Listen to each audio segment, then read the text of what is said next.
안녕하십니까. 김승주 교수입니다.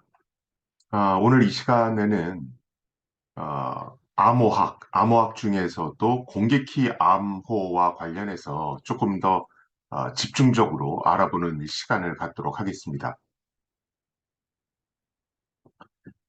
어, 지난 시간에도 한번 말씀을 드렸지만, 어, 암호 기술은 기본적인 목표가 송신자와 수신자가 있을 때 이 두 사람 간에 오가는 정보를 남이 알아보지 못하도록 하는 그걸 우리가 기밀성, confidentiality라고 한다고 그랬죠. 이 기밀성을 주 목표로 하고 있습니다. 그런데 이렇게 남이 못 알아보게끔 하는 이 기밀성을 위해서 사용되는 암호 기술은 크게 두 가지 종류가 있습니다. 하나는 대칭키 암호라고 하는 겁니다. 영어로는 symmetric cipher, 또 다른 말로는 secret key encryption, 그래서 비밀키 암호 이렇게 얘기하고요. 이 대칭키 암호는 암호화시키는 키와 풀어보는 키, 즉 복화 키가 동일한 암호 기술을 얘기합니다. 우리 아래 한글 워드 프로세서 생각하시면 됩니다. 아래 한글 워드 프로세서를 가지고 문서를 작성한 다음에 그 문서를 암호화시키는 기능이 있죠. 그래서 내가 1, 2, 3, 4, 5 이런 비밀번호를 넣어서 이 키를 넣어서 암호화시켰습니다. 그러면 이 암호화된 문서를 풀어볼 때는 똑같은 비밀번호 1, 2, 3, 4, 5를 넣어야지만 풀어볼 수 있습니다.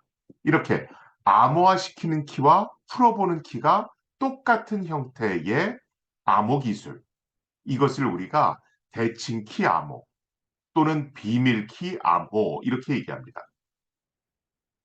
이것과 다르게 암호화할 때 사용하는 키와 풀어볼 때 사용하는 키가 다른 암호 기술도 있습니다.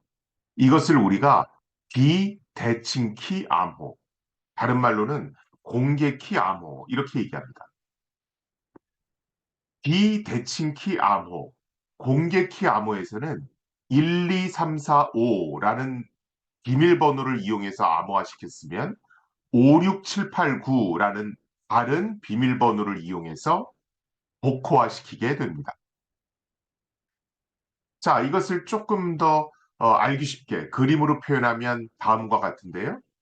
자, 대칭키 암호에서는 어떤 문서, plain text, 즉 평문이 있을 때 이 평문을 1, 2, 3, 4라고 하는 키로 암호화시켰으면 똑같은 비밀번호 1, 2, 3, 4라는 키로 복호화시키게 됩니다.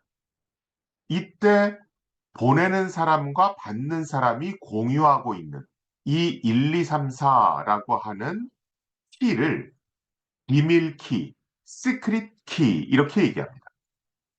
하지만 비대칭키 암호, 공개키 암호에서는 1, 2, 3, 4라는 비밀번호를 이용해서 플레인 텍스트를 암호화시켰으면 5, 6, 7, 8이라는 다른 형태의 비밀번호를 이용해서 복호화시키게 됩니다.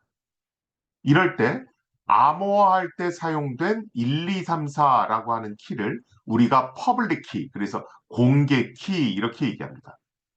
또 이것을 풀어볼 때, 복호화할 때 사용했던 5, 6, 7, 8이라고 하는 저 비밀번호를 우리가 private key, 한국어로는 개인 키 이렇게 얘기합니다. 자, 이러한 공개 키 암호, 비대칭 키 암호를 이용해서 어, 문서를 주고받는 방식을 조금 더 자세히 살펴보면 공개 키 암호에서는 암호화할 때 사용하는 공개해도 좋은 키, 이 퍼블릭 키를 뭐 자물쇠에 비유할 수 있습니다. 그리고 문서를 풀어볼 때 사용하는 키, 프라이빗 키에 해당하는 것을 이 자물쇠에 대응하는 열쇠로 해석할 수 있습니다. 자, 그럼 이용자가 자신의 공개 키에 해당하는 자물쇠와 프라이빗 키에 해당하는 열쇠를 한 쌍 구입합니다. 이렇게 구입한 다음에 공개된 장소에다가 자신이 구입한 자물쇠를 이렇게 공개해 놓습니다. 열쇠는 자신만이 가지고 있죠. 자, 그러면 앨리스란 사람이 이 밥이란 사람한테 어떤 문서를 보내고 싶다. 그러면 그 문서를 통에다가 넣습니다. 그리고 공개된 장소에 가보니까 밥의 자물쇠가 보라색이라고 되어 있네요. 그러면 이 보라색 자물쇠를 가져다가 이 통을 채웁니다. 그래서 이것을 밥에게 전송을 하죠. 그러면 이 보라색 자물쇠에 해당하는 열쇠는 밥만이 가지고 있습니다. 그러면 밥은 이 자신만이 갖고 있는 열쇠, 즉 프라이빗 키를 이용해서 이 통을 열어보게 됩니다. 그러면 문서를 얻어낼 수 있죠. 이러한 비대칭키 암호 방식, 즉 공개키 암호 방식은 1976년에 윗필드 디피와 머클 헬만에 의해서 개발이 됐습니다. 자, 그런데 문제는 개념상으로는 이렇게 자물쇠, 열쇠의 개념으로 공개키 암호를 설명할 수 있습니다. 자, 그런데 실제로 이것을 컴퓨터상에서 돌아갈 수 있게끔 만들려면 이렇게 자물쇠와 열쇠를 전자적인 형태로 만들어주는 것이 필요합니다. 공개키 암호를 처음 제안한 위필드 디피와 머크렐만은 이런 전자적인 형태의 자물쇠와 열쇠를 만드는 일이 생각보다 그렇게 어렵지는 않을 거라고 생각했습니다.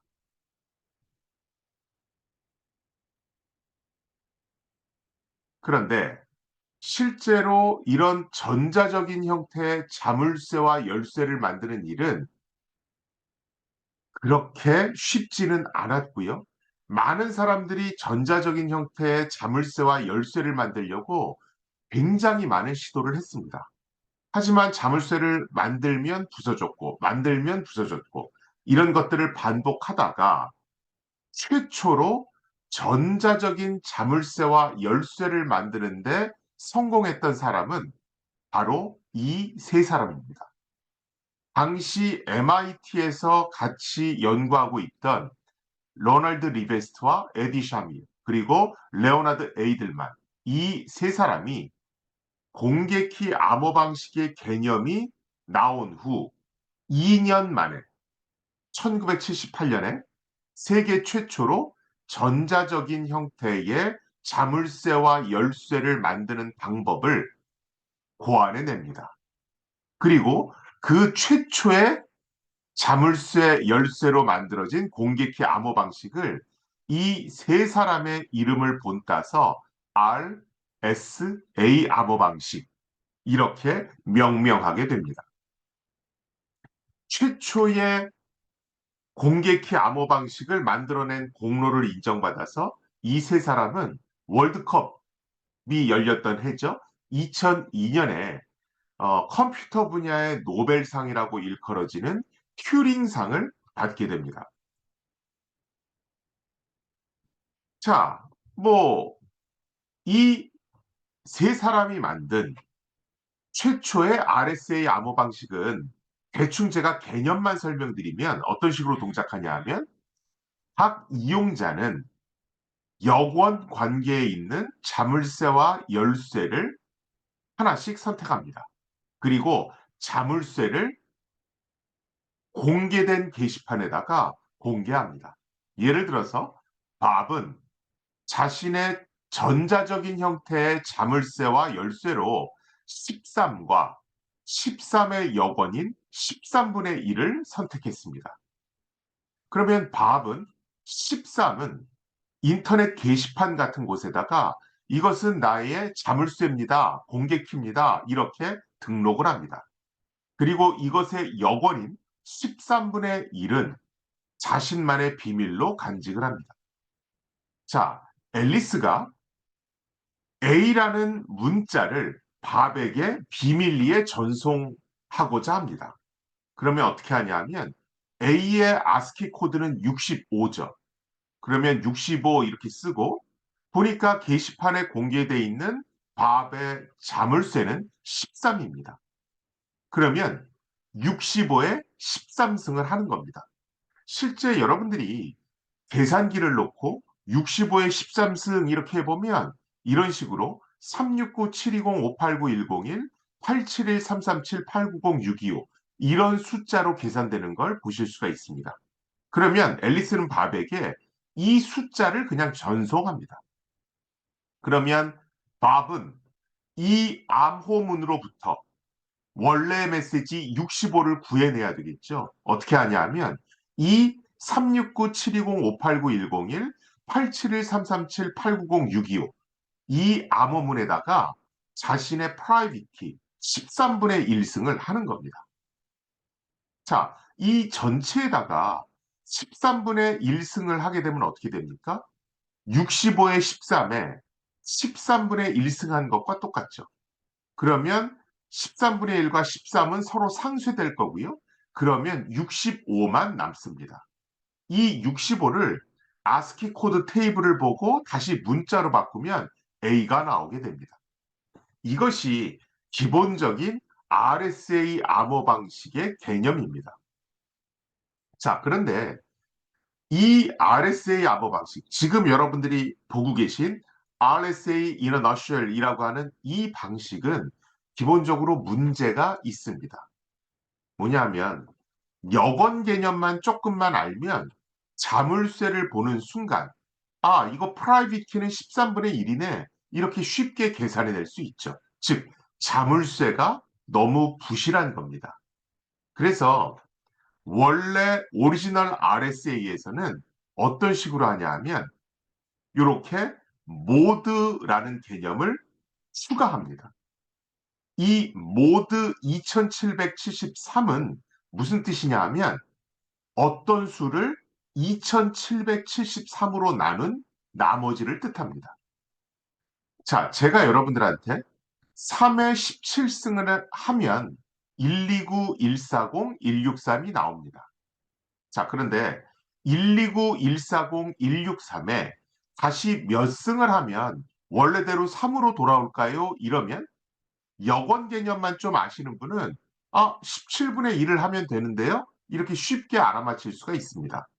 그런데 제가 이것을 조금 더 어렵게 만들려면 어떻게 할 수 있냐 하면 자, 3의 17승에 모두 2773을 하면 즉 3의 17승을 해서 그것을 2773으로 나누면 나머지가 1553이 나옵니다. 만약에 1553에 다시 몇 승을 하면 그리고 그 결과를 2773으로 나누면 나머지가 다시 3으로 돌아올까요? 이렇게 질문을 하면 문제가 조금 어렵죠. 그렇죠? 자, 정답은 157입니다. 1553에 157승을 해서 그 결과를 2773으로 나누면 나머지가 다시 3으로 돌아옵니다. 아까보다는 조금 어렵죠. 사실은 이 157을 구하려면 2773을 소인수 분해해서 그것을 이용해서 유클리드 알고리즘이라고 하는 것을 돌려야 됩니다. 그러면 157이라는 것을 계산해낼 수 있습니다. 그런데 뭐 유클리드 알고리즘이라든가 뭐 소인수분해 뭐 이런 것들을 설명드리려면 조금 어려우니까 그냥 여러분들께서는 13으로부터 13분의 1, 이 여건을 계산해내는 건 어렵다. 그냥 그 정도까지만 이해하시면 될 것 같습니다. 실제로 RSA 암호는 모두 연산만 이 그림에 넣지 않아서 그렇지 지금 여러분들이 보시는 이 그림과 똑같은 원리로 동작합니다. 그래서 제가 앞으로도 RSA 암호 얘기가 나올 때는 이 그림을 가지고 설명을 드릴 겁니다. 뭐 모드 몇 이런 얘기는 제가 하지 않을 겁니다. 그래서 이 그림을 이용해서 설명드린다 하더라도 그냥 여러분들은 13으로부터 13분의 1을 구해내는 건 어렵구나. 그냥 이렇게 가정하시고 제 설명을 들으시면 되겠습니다. 자, 그런데 제가 아까 말씀드렸던 대칭키 암호, 그리고 조금 전에 말씀드렸던 비대칭키 암호, 이것들은 어느 하나가 다른 것보다 압도적으로 좋다. 이렇게 설명드릴 수는 없습니다. 모두 각자의 장단점을 가지고 있습니다. 예를 들어서 암호화 시킬 때 쓰는 키와 풀어볼 때 쓰는 키가 똑같은 대칭키 암호의 경우에는 굉장히 빠른 속도로 암호화나 복호화가 가능합니다. 제가 지난 시간에 AES, DES, SEED 이런 대칭키 암호는 어떻게 만든다고 말씀드렸습니까? 환자 암호나 전치 암호를 반복 적용해서 만든다 이렇게 말씀드렸죠. 환자 암호는 글자를 다른 숫자나 기호로 바꾸는 것, 이걸 환자 암호라고 그랬고, 전치 암호는 글자의 위치를 바꾸는 거죠. 예를 들어 고려대학교 그러면 뭐 학교대려고 뭐 이런 식으로 글자의 위치를 바꾸는 겁니다. 대칭키 암호는 이렇듯이 우리가 현재 쓰는 대칭키 암호는 이렇듯 환자 암호나 전치 암호를 반복해서 적용하는 구조를 가지고 있습니다. 사실은 이 환자 암호나 전치 암호라는 게 그렇게 복잡하지가 않기 때문에 이것을 반복해서 환자 전치 이렇게 반복 적용한다 하더라도 매우 고속으로 암호화시키거나 복호하는 것이 가능합니다. 하지만 비대칭키 암호, 공개키 암호는 65에 17승 뭐 이런 식으로 사칙 연산을 하게 됩니다. 그러다 보니까 대칭키 암호에 비해서 속도가 굉장히 느리다는 단점이 있습니다. 뭐 그렇다고 해서 대칭키 암호가 장점만 갖고 있는 건 아닙니다. 대칭키 암호는 속도가 빠른 반면에 송신자와 수신자가 동일한 비밀번호를 갖고 있어야 되기 때문에 이 비밀번호, 이 시크릿 키를 어떻게 둘이 나눠 가질 거냐 하는 키 분배에 있어서 문제점을 갖고 있습니다. 반면에 공개키 암호는 암호화시키는 키, 공개키는 그냥 공개해도 아무 문제가 없기 때문에, 즉 자물쇠는 게시판 같은 데 공개해놔도 아무 문제가 없기 때문에 사전에 만나서 뭐 비밀번호를 나눠 가져야 되는 그런 불편함은 없습니다. 그래서 조금 전에 설명드렸듯이 대칭키 암호나 공개키 암호는 각자의 장점과 단점을 가지고 있습니다.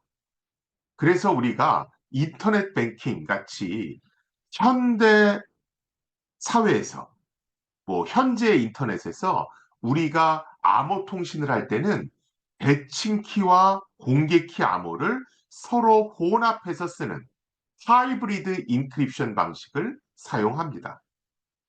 자, 어떤 식으로 하냐 하면 내가 지금 1메가바이트짜리 아래 한글 문서를 암호화시켜서 밥에게 보내고 싶습니다.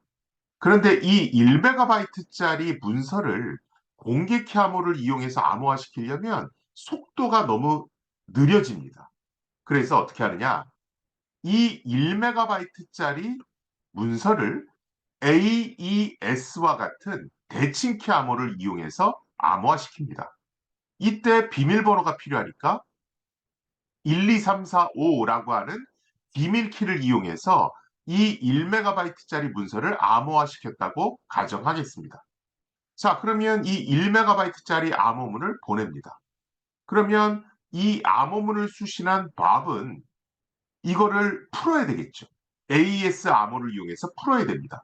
그런데 문제는 밥의 경우에 이 암호문을 만들 때 사용됐던 1, 2, 3, 4, 5라고 하는 비밀키를 모른다는 문제가 있습니다.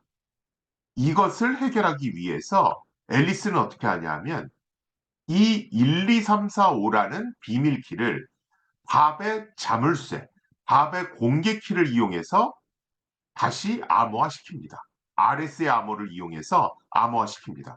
그러면 이걸 밥에게 보내겠죠. 그러면 밥은 이 1, 2, 3, 4, 5를 암호화시킨 이 암호문을 자신의 개인 키를 이용해서 풀어봅니다. 이렇게 풀면 1, 2, 3, 4, 5라고 하는 비밀키가 나오겠죠. 이 1, 2, 3, 4, 5라는 비밀키를 이용해서 이 암호문을 다시 풀게 됩니다. 그러면 1MB짜리 아래 한글 문서를 다시 구해낼 수 있습니다. 이렇듯이 짧은 비밀키, 이것은 공개키 암호를 이용해서 암호화시키고, 사이즈가 큰 문서 자체, 플레인 텍스트는 대칭키 암호를 이용하는 겁니다. 이러면 속도 저하 문제도 해결할 수 있고, 또 사전에 만나서 키를 나눠 가져야 하는 불편한 문제도 해결할 수가 있습니다. 그래서 키 분배 또는 키 동의에는 공개 키 암호를 이용하고, 실제 플레인 텍스트를 암호화시킬 때는 대칭 키 암호를 이용하는 것, 이것을 우리가 하이브리드 인크립션, 즉 혼합 암호 방식이다, 이렇게 얘기합니다. 실제로 우리가 인터넷 뱅킹이라든가 이메일 보안에서 쓰는 모든 암호 방식은 이렇게 하이브리드 인크립션 방식을 이용해서 만들고 있습니다. 자, 여러분들이 블록체인 관련한 여러 가지 백서라든가 문서를 보시면 뭐 이런 대칭 키암호, 공개 키암호 이런 것 외에도 타원 곡선 암호라는 용어가 굉장히 많이 나옵니다. 타원 곡선 암호는 뭐 영어로는 Elliptic Curve Cryptography 이렇게 얘기합니다. 줄여서는 ECC 암호 이렇게 얘기합니다. 타원 곡선 암호도 RSA 암호 같이 공개키 암호의 한 종류입니다. RSA 암호는 소인수 분해 문제를 이용해서 만드는 반면에 타원 곡선 암호, ECC 암호는 타원 곡선이라는 수학 문제를 이용해서 만들어집니다. 타원 곡선이라고 하는 건 뭐냐면 y제곱은 x세제곱 플러스 ax 플러스 b 모드 n, 이때 a, b, n은 전부 다 상수입니다. 이런 방정식으로 만들어진 곡선은 전부 다 우리가 타원 곡선 이렇게 얘기합니다. 예를 들어서 y제곱은 x3승 마이너스 1, 이거는 a가 0이고 b는 마이너스 1인 형태죠. 이때는 곡선이 이런 형태로 나옵니다. 또는 y제곱은 x3승 플러스 1, a가 0이고 b가 플러스 1일 때죠. 그거는 곡선이 이렇게 나옵니다. 예를 들어서 a는 a가 마이너스 1이고 b가 0일 때, 그러면 y제곱은 x3승 마이너스 x죠. 그때는 타원 곡선이 이런 식으로 만들어집니다. 이런 모든 것들은 전부 다 엘립틱 커브, 즉 타원 곡선입니다. 이런 타원 곡선을 이용해서 만든 공개키 암호 방식, 그것을 우리가 타원 곡선 암호 방식이다, 이렇게 얘기합니다. 이 타원 곡선을 이용해서 만든 공개키 암호 방식은 특징이 있습니다. 예를 들어서 여러분들이 조금 전에 보셨던 RSA 공개키 암호 방식. 이 RSA 암호 방식은 소인수분의 문제를 응용해서 만듭니다. 자, 그런데 RSA 암호 방식에서 예를 들어 3072비트짜리 키를 쓴다. 3072비트짜리 길이의 키를 쓰는 RSA 공개키 암호 방식과 동일한 수준의 보안 강도를 유지하는, 즉 동일한 수준의 보안 강도를 제공하는 타원 곡선 공개키 암호 방식에서는 키를 256비트짜리를 쓰면 됩니다.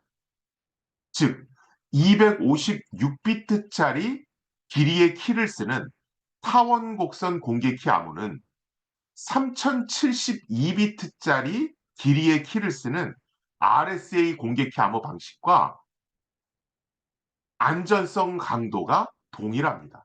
우리가 그걸 비도, 뭐 비밀의 강도, 그래서 비도 이렇게 얘기합니다.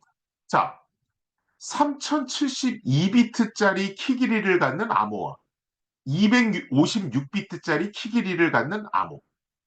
만약에 이 두 가지가 똑같은 비도를 갖는다면 어떤 암호 방식을 쓰는 게 더 이득이겠습니까? 256비트짜리 키 길이를 쓰는 암호 방식을 쓰는 게 더 이득이죠. 왜냐하면 키 길이가 길어지면 길어질수록 암호화시키고 복화시키는데 들어가는 시간이 더 많이 걸리게 됩니다. 즉, 속도가 느려진다는 거죠. 그래서 타원곡선 암호의 경우에 안전도는 똑같으면서 키 길이는 훨씬 작게 만들 수가 있기 때문에 속도가 빠르다는 특징이 있습니다. 그래서 타원곡선 암호는 주로 스마트폰 같은 모바일 환경이나 또는 블록체인 같이 속도가 느린 환경에서 주로 사용됩니다. 그래서 여러분들이 암호화폐나 블록체인 관련한 여러 문서를 보시면 RSA 암호 얘기는 별로 안 나옵니다. 하지만 타원곡선 암호 얘기는 굉장히 많이 나오죠. 왜냐하면 속도가 굉장히 빨라서 RSA 암호 방식의 대체제로 많이 활용되기 때문에 그렇습니다. 자, 공개키 암호 방식은 좀 전에 말씀드렸듯이 속도가 느리다라고 하는 문제는 있지만 대칭키 암호, 즉 비밀키 암호 방식에 비해서 사전에 만나서 키를 나눠 가실 필요는 없다. 이런 장점을 갖고 있습니다.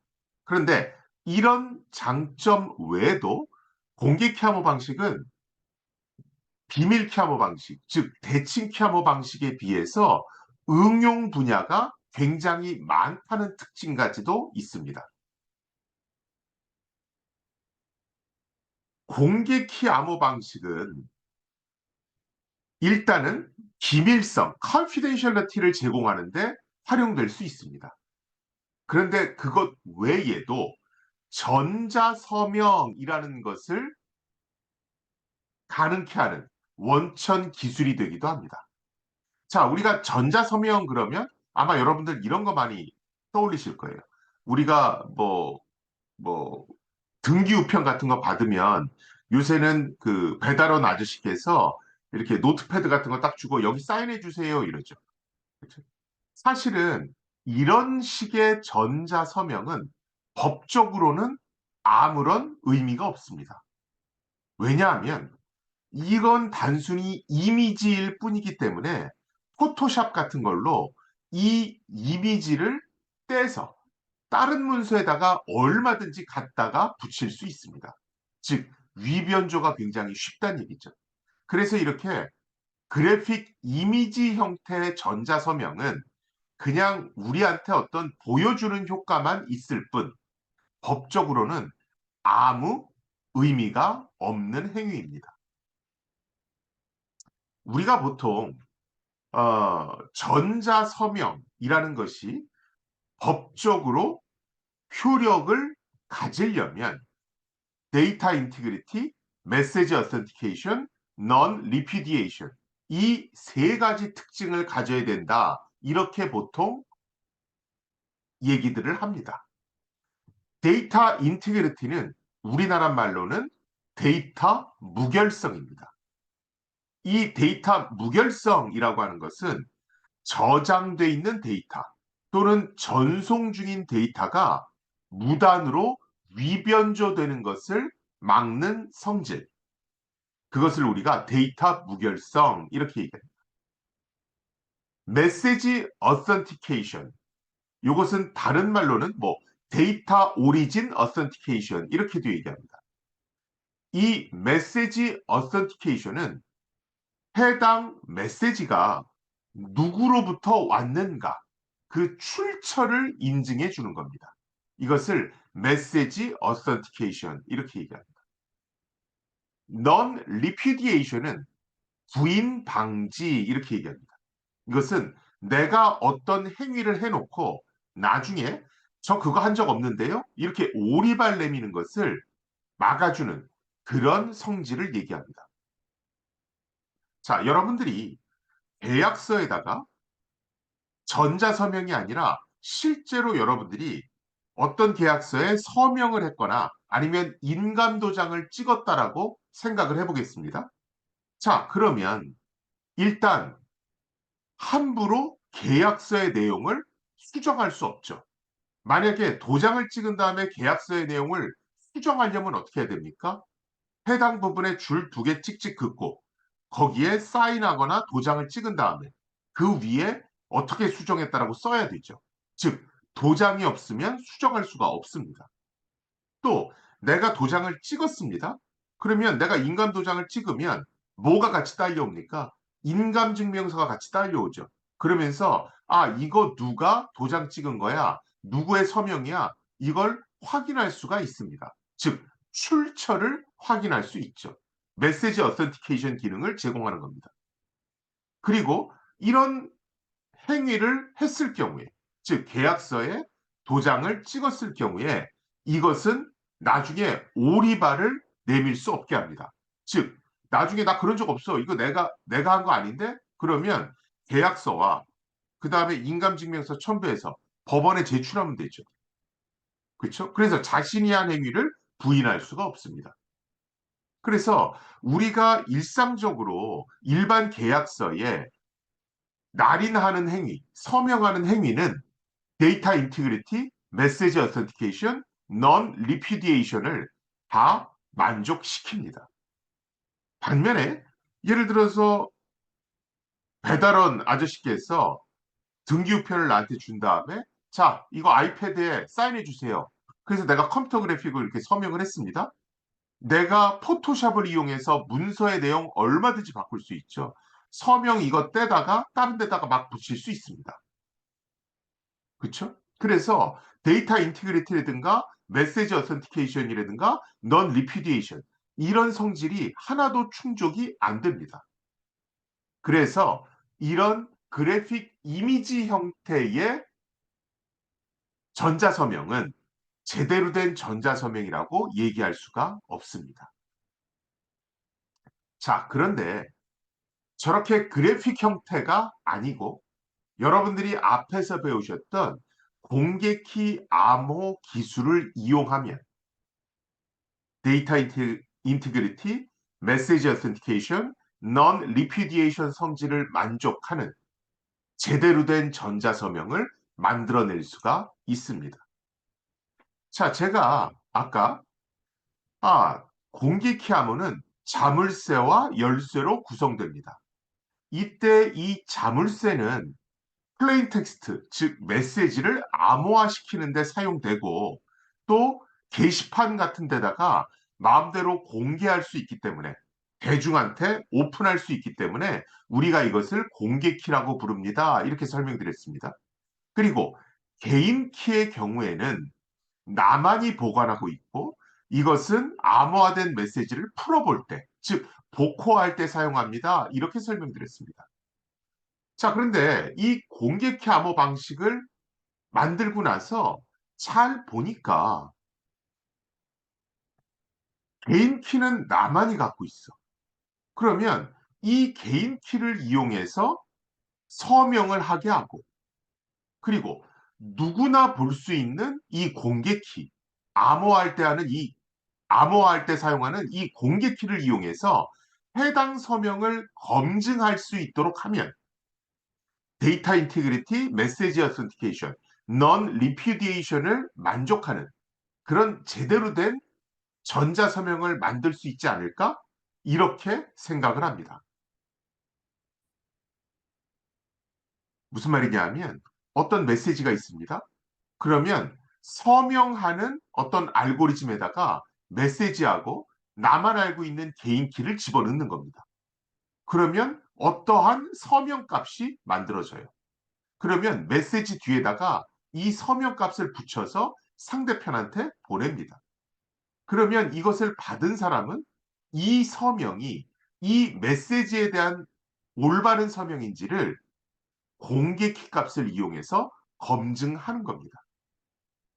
이 프라이빗 키는 제대로 된 서명자만 알고 있기 때문에 마치 인감도장을 나만 갖고 있는 것과 똑같습니다. 그렇기 때문에 함부로 메시지 내용을 위변조할 수도 없고, 또 이 프라이빗 키와 쌍을 이루는 퍼블릭 키를 통해서 이 서명값이 누구로부터 온 거구나, 이 출처 인증도 할 수 있습니다. 그래서 오리발 내미는 걸 막을 수 있죠. 구체적으로 예를 들어서 설명하면 다음 그림과 같습니다. 자, 어, 예를 들어서 갑돌이의 RSA 공개 키가 31이라고 하겠습니다.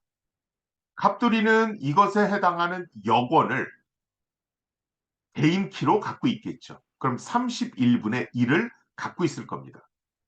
뭐 사실은 뭐 중학생 이상만 돼도 30일의 여권은 31분의 1이네 이렇게 쉽게 유추할 수 있겠으나, 제가 아까 뭐라고 말씀드렸습니까? 뭐 모드 몇 이런 거, 뭐 모드 2773 이런 걸 넣으면 뭐 이게 수식이 너무 복잡해지니까 그냥 우리는 30일의 여권을 계산하는 건 어렵다, 이렇게 가정하자고 그랬죠. 자, 내가 A라는 데이터에, A라는 문자에 서명을 해서 남들이 위변조를 못하는 형태로 갑순이한테 보내고 싶어요. 그럼 어떻게 하느냐? A의 ASCII 코드 값은 65죠. 이 65에다가 나의 프라이빗 키 승을 합니다. 그럼 31분의 1승을 하는 거예요. 여러분들이 계산기를 이용해서 65에 31분의 1승을 하면 0.032258이 나옵니다. 그러면 갑순이한테 이 A라는 문자와 이 A라는 문자에 대한 서명값 0.03258을 같이 보냅니다. 그러면 갑순이는 어떻게 하냐 하면 갑돌이의 공개키 31을 이용해서 이 메시지와 이 메시지에 덧붙여 있는 서명값을 검증하게 됩니다. 어떻게 하냐 하면, 자, 서명값이 0.03258이죠. 여기에다가 공개키 31승을 합니다. 그러면 이건 풀어보면 65의 31분의 1승에 31승을 다시 하는 거죠. 그러면 이렇게 서로 상쇄됩니다. 그럼 65가 나오겠죠? 이 65가 전송받은 A의 ASCII 코드 값이 맞는지를 비교해 보는 겁니다. 만약에 이게 맞으면 제대로 된 서명값이고요. 틀리면 제대로 된 서명값이 아닌 겁니다. 자, 첫 번째, 데이터 인티그리티가 어떻게 충족하는지 볼까요? 예를 들어서 해커가 중간에 이 A라는 데이터를 B로 변경했습니다. 그럼 어떻게 해야 됩니까? 이 서명값도 바꿔야 되죠. 서명값을 바꾸려면 어떻게 해야 돼요? 65의 31분의 1승이 아니라 B라는 메시지에 대한 서명값, 즉 66의 31분의 1승을 계산해야 되죠. 근데 문제는 해커는 31분의 1이라는 개인 키 값을 모릅니다. 그래서 66, 즉 B의 ASCII 코드인 66에 31분의 1승을 할 수가 없죠. 즉 새로운 서명값을 만들어낼 수가 없습니다. 그래서 데이터를 위변조하는 건 불가능합니다. 두 번째로 출처 인증, 메시지 어센티케이션에 대해서 한번 보겠습니다. 실제로 A라는 데이터 값과 그것의 서명값 0.03258을 받은 수신자 갑순이는 갑돌이의 공개키 30일을 이용해서 서명을 검증하게 됩니다. 그렇죠? 갑돌이의 공개키를 이용해서 검증했으니까 이거는 갑돌이로부터 온 서명값이구나 확인할 수 있죠. 즉 데이터 출처, 서명값의 출처를 인증할 수가 있습니다. 그리고 이런 것들은 법정에 가서 증거 자료로 활용될 수 있죠. 즉, 오리발을 내밀 수가 없습니다. 그래서 아까 말씀드렸던 서명이 가져야 될 세 가지 조건을 다 충족하게 되죠. 그래서 사람들이 봤더니 이 공개 암호 알고리즘을 이용하면 단순히 기밀성, confidentiality를 이용하는 데만 활용할 수 있는 것이 아니라 전자서명 기술로도 확장 가능한 겁니다. 즉, 대칭키 암호에 비해서 더 활용성이 풍부해지는 거죠. 이게 공개키 암호의 또 다른 장점 중에 하나입니다. 대칭키 암호에 비해서 훨씬 더 많은 응용 분야를 갖는다. 그 많은 응용 분야 중에 대표적인 것이 데이터 인티그리티, 메시지 어센티케이션, 넌 리피디에이션을 한꺼번에 제공해주는 전자 서명 기술로까지도 확장할 수 있다. 이렇게 보시면 되겠습니다. 아까 말씀드렸듯이 요 A라는 메시지가 우리 계약서상 우리가 일반적으로 보는 계약서의 원본 메시지, 그리고 요 0.03258이 우리가 실제로 계약서에 기록하는 서명값, 이렇게 볼 수가 있는 겁니다. 어, 우리가 실제 생활에서 전자서명을 할 때는 단순히 뭐 공개키, 개인키만을 쓰는 게 아니라 해시 함수라는 것도 사실은 활용은 합니다. 여러분들이 블록체인, 암호화폐를 볼 때 저 해시 함수 또는 해시 알고리즘이라는 것이 워낙 많이 나오기 때문에 이 기회에 전자서명이라는 걸 설명하는 이 기회에 여러분들한테 해시 함수, 해시 알고리즘에 대해서도 같이 설명을 드리도록 하겠습니다. 해시 함수는 일종의 압축 프로그램이다. 이렇게 생각하시면 이해하시기가 쉽습니다. 그런데 이 해시 함수는 우리가 일상생활에서 쓰는 압축 프로그램과 조금 다른 면이 있습니다. 예를 들어 우리가 윈집, 윈rar 이런 것들은 어떻게 됩니까? 압축도 할 수 있는데 나중에 우리가 그 압축한 걸 풀어볼 수도 있죠.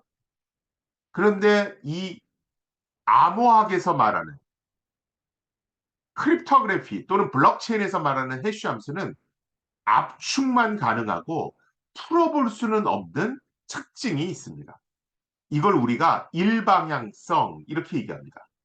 그래서 우리가 블록체인이나 암호학에서 말하는 해시 함수를 일방향 해시 함수, one way 해시 펑션 이렇게 얘기합니다. 자, 실제로는 어떤 식으로 쓰냐 하면, 자, 아까 여러분들이 이렇게 A라는 글자에 대해서 전자서명을 어떻게 하는지를 보셨죠. 그렇죠? 자, 요거를 조금 확장시켜 보겠습니다. 내가 나의 공개 키는 17과 2773이에요. 그리고 내 개인 키는 157입니다. 내가 EBS 코리아 에듀케이셔널 브로드캐스팅 시스템, 여기 이 긴 문장에 대해서 전자서명을 하고 싶어요. 자, 그럼 어떻게 해야 됩니까?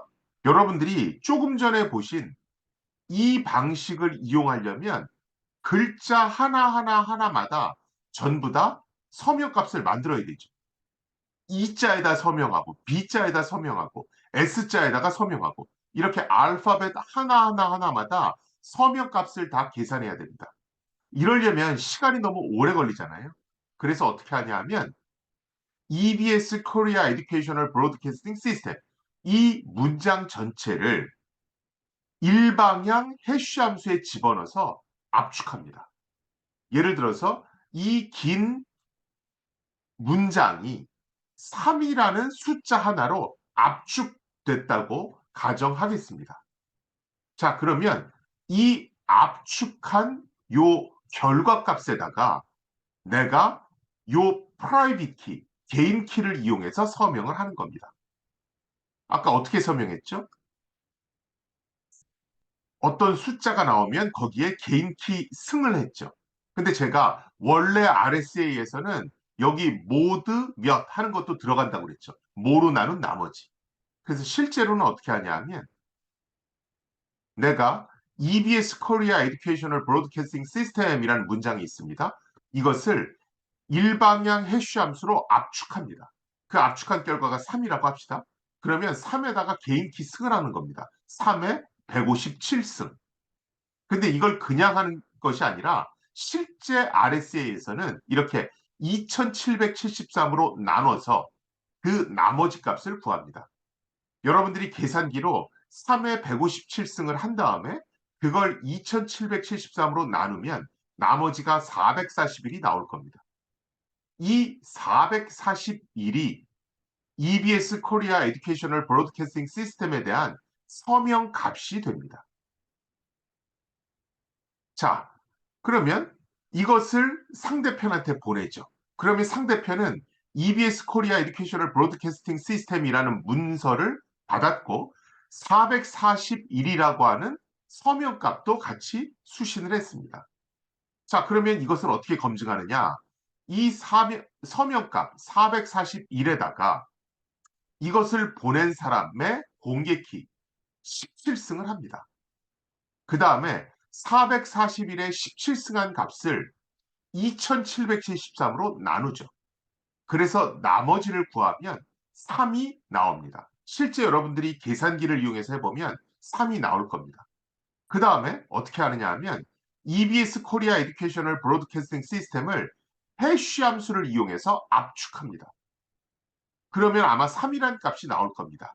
이 3이 요 3과 같은지 다른지를 비교합니다.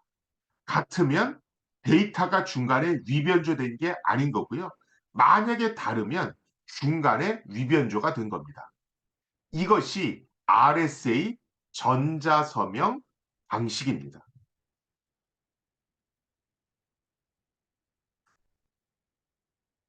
자, 좀 전에 제가 실제로 RSA 전자서명 방식에서는 알파벳 하나마다 서명값을 다 만들어내려면 시간이 너무 오래 걸려서 긴 문장을 짧게 압축해서 서명을 합니다. 이렇게 압축할 때 해쉬 함수라는 걸 사용합니다. 이렇게 말씀드렸습니다. 자, 이 해쉬 함수라고 하는 건 뭐냐면 임의의 길이를 갖는 메시지를 내가 지정한 길이로 압축해주는 일종의 압축 프로그램을 우리가 해쉬 함수라고 얘기를 합니다. 예를 들면 이런 거죠. 어, 우리가 요 그림부터 먼저 보겠습니다. 예를 들어서 이런 걸 한번 생각을 해보자고요. 어, 우리가 믹서기를 통해서 과일을 섞는다고 생각을 해봅시다. 그러면 바나나도 넣고 오렌지도 넣고 딸기도 넣는 거예요. 그럼 부피가 굉장히 크겠죠. 이거를 믹서를 통해서 갈면 사이즈가 굉장히 작아집니다. 압축할 수 있죠. 이런 믹서기 역할을 하는 게 해쉬 함수입니다. 큰 사이즈를 내가 정해진 컵 하나의 용량으로 압축하는 거죠. 자, 그런데 일단 이렇게 압축이 되면 이것으로부터 원래의 바나나, 딸기, 오렌지를 복원할 수는 없죠. 이것을 일방향성 이렇게 얘기합니다. 암호에서 말하는 또는 블록체인에서 말하는 해쉬 함수는 이렇게 한 방향으로만 가는 압축만 가능한 그런 해쉬 함수를 블록체인이나 암호학에서는 일방향 해쉬 함수 이렇게 얘기합니다. 우리가 일상생활에서 쓰는 윈집이나 WinRAR 이런 거하고는 다르죠. 왜냐하면 윈집 프로그램은 압축한 결과로부터 다시 원래대로 복원시킬 수가 있으니까. 그렇죠? 이런 암호학에서 말하는 일방향 해쉬 함수는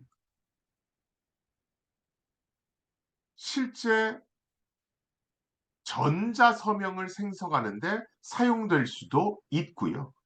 또는 나중에 여러분들한테 설명을 드리겠지만 블록체인에서 블록과 블록을 연결하는데 활용될 수도 있습니다.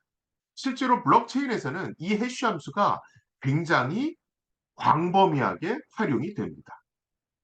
또 만약에 여러분들이 뭐 데이터베이스 또는 자료 구조 이런 것들을 공부하신다면 실제로 이러한 해시 함수는 데이터베이스에서 내가 원하는 데이터를 조금 더 손쉽게 찾을 수 있도록 빠르게 찾을 수 있도록 하는데도 활용될 수가 있습니다. 근데 뭐 그렇게까지 가면 너무 좀 깊이 들어가니까 그냥 여러분들은 아, 어, 블록체인이나 암호학에서 말하는 해시 함수는 일방향 성질, 즉 압축만 되고 풀리지는 않는 그런 해시 함수를 얘기하고 있으며 이런 해시 함수는 블럭과 블럭을 연결하는 데 이용될 수도 있고 또는 전자서명에도 활용될 수 있다. 이 정도로만 알아두시면 되겠습니다. 원래 제가 정보보호대학원 이런 공대에서 강의할 때는 뭐 블록체인에서 쓰는 해시 함수는 컬리전 레지스턴스 성질과 프리이미지 레지스턴스 또는 세컨드 프리이미지 레지스턴스 성질을 갖는 그런 해시 함수를 얘기를 하고 이런 해시 함수는 뭐 이러이러한 보안적인 특징이 있습니다. 그래서 전자서명이나 블록체인에 사용될 수 있습니다. 이렇게 말씀을 드리는데요. 여기서는 뭐 그렇게까지 기억하실 필요가 없고요. 그냥 블록체인이나 전자서명에서 쓰는 해시 함수는 일방향 성질을 갖는다. 그래서 이렇게 압축된 결과물로부터 원래의 바나나나 딸기, 오렌지를 구해내는 건 불가능하다. 그래서 일방향 해시 함수다. 이렇게 부른다. 이 정도만 알아두셔도 충분하겠습니다. 자, 이런 일방향 해시 함수, 암호학에서 쓰는 해시 함수는 굉장히 독특한 특징이 하나 있습니다. 뭐냐면, 자, 제가 암호학에서 말하는 해시 함수, 즉 일방향 해시 함수를 이용해서 압축한 결과를 제가 하나 갖고 왔습니다. 이렇게 해시 함수를 이용해서 메시지를 압축한 결과, 이 결과 값을 우리가 메시지 다이제스트 이렇게도 부릅니다. 또는 해시 밸류, 해시 값 이렇게도 부릅니다. 그래서 여러분들이 뭐 블록체인 관련한 문서를 볼 때 메시지 다이제스트 또는 해시 밸류 이런 표현이 나오면 아, 일방향 해시 함수로 압축한 결과값 얘기하는 거구나. 이렇게 받아들이시면 됩니다. 자, 이런 암호학에서 말하는 해시 함수 또는 일방향 해시 함수는 어떤 특징이 있냐 하면 자, 여기 보시면 the red fox jumps over the blue dog 이렇게 돼 있죠. 이것을 일방향 해시 함수로 압축한 결과가 요겁니다. 자, 그 밑에 또 하나의 문장이 있습니다. 이것은 위에 것과 똑같은 것 같죠. 그런데 딱 한 군데가 다릅니다. V자가 U자로 바뀌었죠. 자, V자를 U자로 바꾼 상태에서 이것을 일방향 해시 함수로 압축하면 이런 결과가 나옵니다. 자, 메시지는 딱 한 글자가 바뀌었는데 압축된 결과는 어떻게 됐습니까? 왕창 바뀌었죠. 그렇죠? 이게 암호학에서 말하는 블록체인에서 말하는 일방향 해시 함수의 특징입니다. 메시지가 한 비트 또는 한 글자만 바뀐다 하더라도 실제 압축된 결과값은 굉장히 많이 왕창 바뀐다.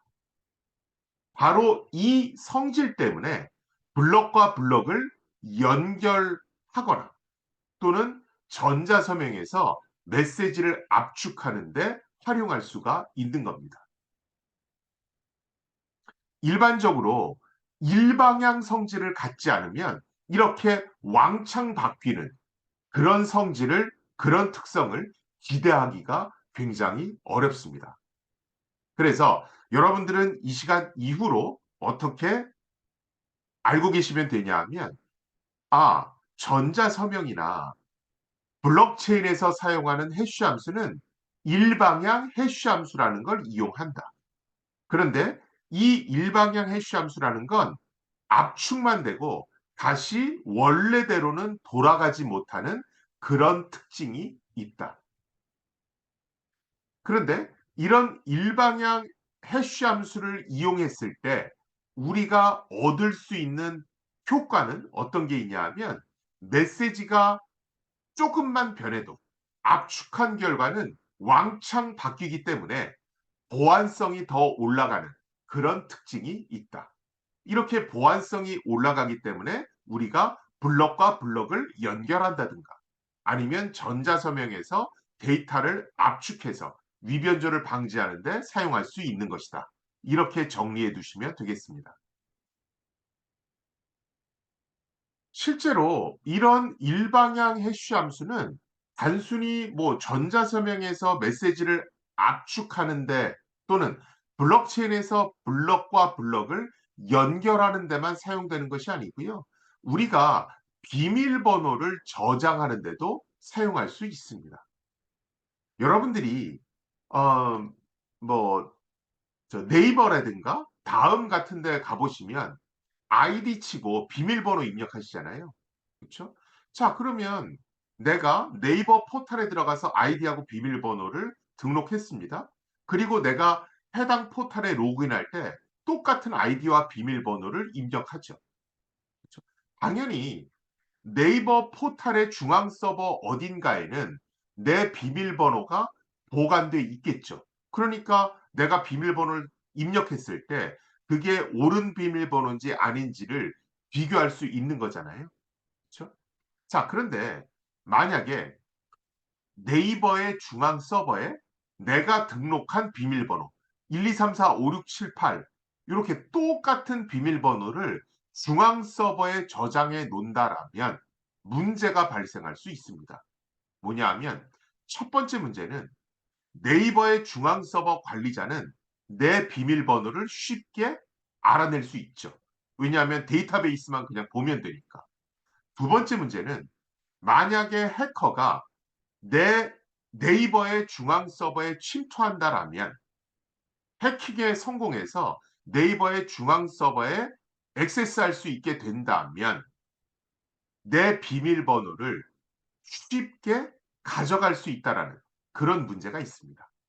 그래서 개인정보보호법에서는 어떻게 규정하고 있냐 하면, 이용자의 비밀번호를 그대로 중앙 서버에 저장해 두지 말고 이 비밀번호를 일방향 해시 함수로 압축해서 압축한 결과값만을 중앙 서버에 저장해 놔라. 이렇게 규정하고 있습니다. 그렇게 되면 중앙 서버가 해킹당했다 하더라도, 또는 관리자가 중앙 서버를 뒤진다 하더라도 내 비밀번호 원래 메시지, 그러니까 내 비밀번호 원문은 쉽게 알아차릴 수가 없겠죠. 압축된 결과값만 있으니까요. 그래서 내가 보통 포털 사이트에 가서 아이디하고 비밀번호를 등록하면 포털 사이트 관리자는 내 아이디와 비밀번호를 그대로 저장하는 것이 아니라 아이디와 비밀번호를 일방향 해시 함수로 압축한 압축 결과물만 저장해 놓게 됩니다. 실제로 여기 보시면 어떻게 되어 있습니까? 헨리라고 하는 아이디가 있죠. 그 다음에 비밀번호 1, 2, 3, 4, 5, 6, 7, 8이 들어가 있는 게 아니라 1, 2, 3, 4, 5, 6, 7, 8을 일방향 해시 함수로 압축한 결과값 HD23, DD23 요것만 저장되어 있는 걸 보실 수 있습니다. 이런 식으로 일방향 해시 함수의 결과값만 저장해 놓도록 되어 있습니다. 그래서 여러분들이 저 비밀번호 분실했는데요, 비밀번호 다시 복구해 주세요, 이러면 어떻게 합니까?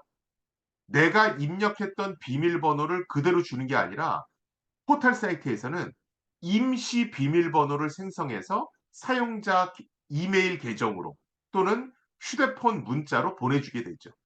왜 그러냐 하면 포털 사이트 관리자도 원래의 비밀번호가 뭔지를 모르기 때문에 그렇습니다. 압축된 결과값만 알고 있기 때문에 비밀번호 원문을 그대로 이용자에게 전송을 못 해주는 겁니다.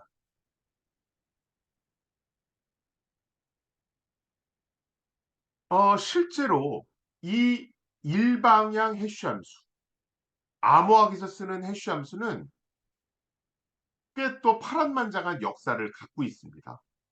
1990년에 로널드 리베스트, RSA의 R에 해당하는 사람이죠. 1990년에 로널드 리베스트가 메시지 다이제스트 알고리즘 버전 4라고 하는 MD4라고 불리는 해시 함수를 만들어서 일반인한테 공개를 합니다. 그 다음에 2년 있다가 이 MD4를 업그레이드해서 MD5라고 하는 해시 함수를 만들어냅니다. 이 MD5라는 해시 함수는 어떠한 메시지가 들어와도 그것을 128비트로 압축해주는 그런 어떤 특성을 갖는 해시 알고리즘입니다. 이로부터 1년 후에 1993년에 미국의 NSA가 이 MD5와 굉장히 유사한 시큐어 해시 알고리즘이라는 일방향 해시 함수를 발표합니다. 그런데 1995년에 이 시큐어 해시 알고리즘의 문제점이 발견되면서 NSA는 이 SHA, 시큐어 해시 알고리즘을 업그레이드한 샤원 알고리즘을 발표합니다. 그리고 저 샤원 알고리즘을 표준화 시킵니다.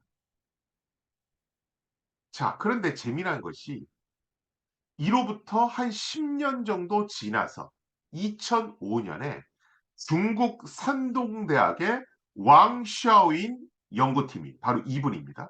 이분이 그때까지 표준으로 잘 사용돼 오던 샤원이라고 하는 해시 알고리즘을 해킹하는데, 즉 취약점을 발견해내는데 성공해 냅니다. 취약점을 발견했던 건 뭐냐면 원래 압축을 했으면 압축한 결과값으로부터 원래 메시지를 찾아갈 수 없어야 되잖아요. 그런데 이 왕샤오인 교수팀이 이 샤원 알고리즘에 압축된 결과물, 샤원 알고리즘을 이용해서 압축한 결과값으로부터 원래 메시지를 이런 방법으로 찾아낼 수 있다. 이 결과값을 이 어떤 저 방법을 발표하게 됩니다. 그러면서 이 샤원 알고리즘을 다시 업그레이드하게 되죠. 그러면서 사람들이 요 2005년에 이 왕샤오인 교수팀의 이 연구 결과, 10년 만에 나온 이 연구 결과를 놓고 굉장히 사람들이 놀랍니다. 그러면서 야, 중국이 단순히 해킹만 잘하는 게 아니라 암호 기술에 있어서도 굉장히 높은 수준의 기술력을 보유하고 있구나. 이렇게 인정하게 되는 계기가 되고요. 실제로 RSA의 S에 해당하는 에디 샤미어는 최근 20세기 들어서 가장 놀라운 연구 결과 중에 하나다. 이렇게 또 발표하게 됩니다.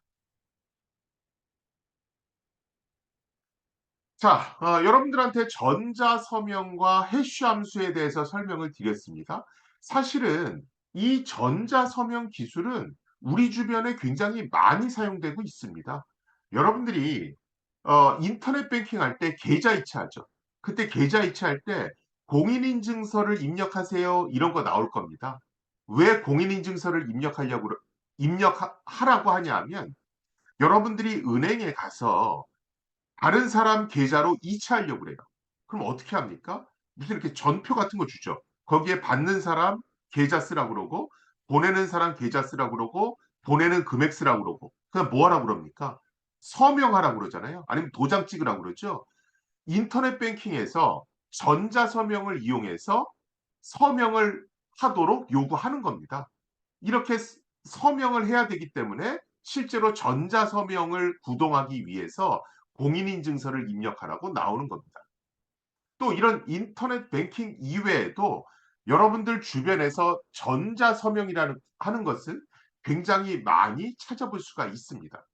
여러분들이 전자정부 사이트 들어가서 주민등록 등초본 발급받을 때 있죠. 그쵸? 그 주민등록 등초본을 여러분들 가정집에 있는 프린터로 인쇄하는 것도 가능합니다. 자, 그런데 예를 들어서 동사무소 가서 주민등록 등초본을 발급받을 때는 어떻게 합니까?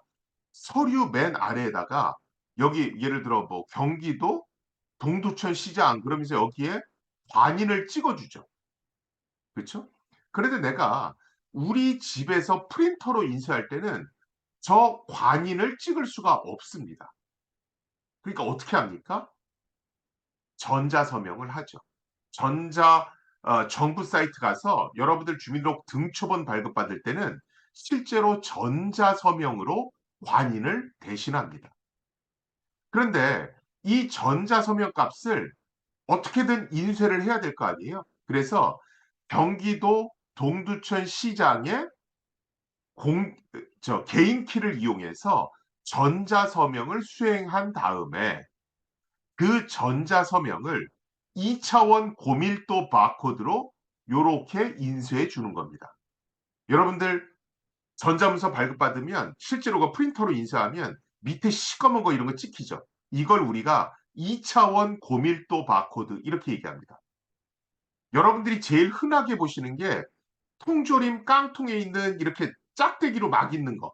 요게 1차원 바코드입니다. 그 다음에 여러분들이 보시는 2차원 바코드 중에서 가장 널리 알려진 게 QR 코드입니다.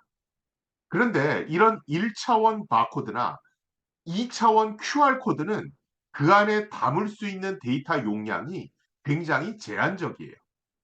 그래서 데이터를 조금 더 많이 담을 수 있는 2차원 바코드가 바로 이렇게 밑에 있는 이런 겁니다. 이런 걸 2차원 고밀도 바코드 이렇게 얘기해요. 그래서 여러분들이 전자정부 사이트에서 저런 서류를 발급받을 때는 이렇게 동두천 시장이 자신의 프라이빗 키로 전자서명을 생성합니다. 뭐 RSA하고 해시 알고리즘 이런 거 이용하겠죠. 그래서 전자서명 값을 만들어내면 그 전자서명 값을 이렇게 2차원 고밀도 바코드로 문서에 인쇄해 주는 겁니다. 자, 그러면 이 전자서명 값을 여러분들은 어떻게 확인합니까? 이 문서 자체를 여러분들 회사 같은 데 가면 이렇게 어, 저, 이렇게 테이블 위에 올라가 있는 스캐너가 달린 큰 형태의 어떤 스캐너를 보실 수가 있습니다. 그 스캐너에 이 문서를 올려놓고 쫙 스캔을 하면 위에 있는 이것은 문서 값으로 변형되고요. 요 아래에 있는 고밀도 바코드가 전자서명 값으로 바뀌는 겁니다.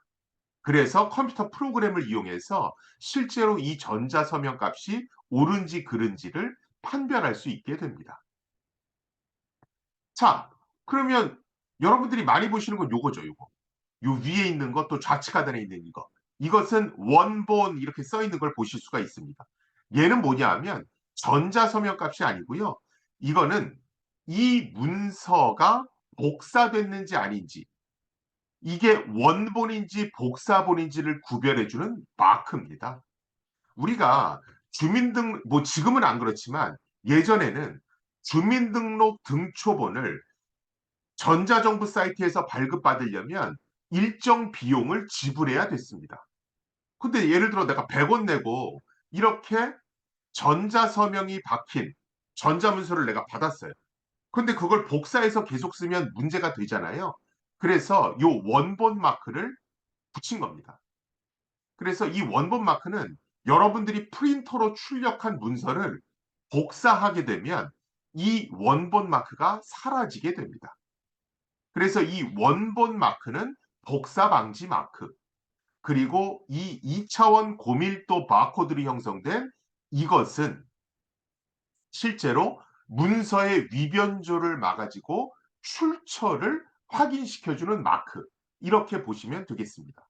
그래서 여러분들이 저 두 가지를 다 확인하셔야 이 문서가 제대로 됐는지를 체크할 수가 있습니다. 원래 이 2차원 고밀도 바코드는 어, 온라인 티켓팅을 위해서 만들어진 겁니다. 여러분들이 인터파크 같은 데서 티켓을 구매하셨어요. 그럼 어떻게 됩니까? 나는 온라인에서 티켓을 샀는데 그 실제 티켓은 우편으로 전송되어 오죠. 그러니까 내가 티켓을 환불하려면 되게 귀찮습니다. 그걸 다시 우편으로 전송을 해줘야 됩니다. 그래서 이런 우편으로 보내는 이런 수수료, 이런 불편함을 없애기 위해서 아, 실제로 인터파크 또는 이런 온라인 쇼핑몰에서 티켓을 구매했으면 그걸 그냥 프린팅해서 바로바로 쓸 수 있게 할 수는 없을까? 이런 고민을 사람들이 하게 됩니다. 그런데 그걸 그냥 프린트하게 되면 티켓을 위변조할 수 있는 문제가 생기죠. 그래서 해당 티켓을 위변조하지 말라고 온라인으로 티켓을 발급할 때는 전자서명 값을 이렇게 2차원 고밀도로 인쇄해서 거기에 딱 박아넣게 하자. 그래서 위변조를 막게 하자. 이런 아이디어를 낸 겁니다. 누가? 일본 사람이. 그래서 원래는 온라인 티켓팅을 하는데 사용하려고 만들었습니다. 그런데 문제는 뭐냐 하면 이 2차원 고밀도 바코드를 인식하려면 고성능 스캐너가 필요합니다. 그런데 이 고성능 스캐너는 판에다가 문서를 엎고 스캔해야 되기 때문에 실제로 문서를 인식하는 데 시간이 오래 걸려요. 저걸 실제로 실용적으로 바꾸려면 여러분들 편의점에서 이렇게 총 형태로 쏘는 스캐너 있죠. 그런 걸로도 인식이 가능하게끔 QR코드 같은 형태로 조금 더 간편하게 표현되게끔 만들어야 됩니다. 근데 문제는 전자서명이라고 하는 것은 공개키 암호 기술이라는 걸 이용하고 기본적으로 공개키 암호 기술을 이용해서 전자서명을 만들면 사이즈가 커져서 이런 총 형태의 스캐너를 이용할 수가 없습니다. 즉 QR코드 형태의 바코드를 이용할 수가 없어요. 사이즈가 너무 커지기 때문에.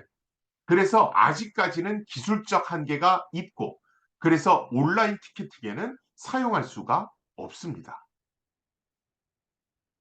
그렇게 일본에서 만들었다가 안 쓰던 기술을 우리나라가 전자정부를 만들면서 그 기술을 가져다가 전자문서의 위변조를 막는데 쓰고 있는 겁니다.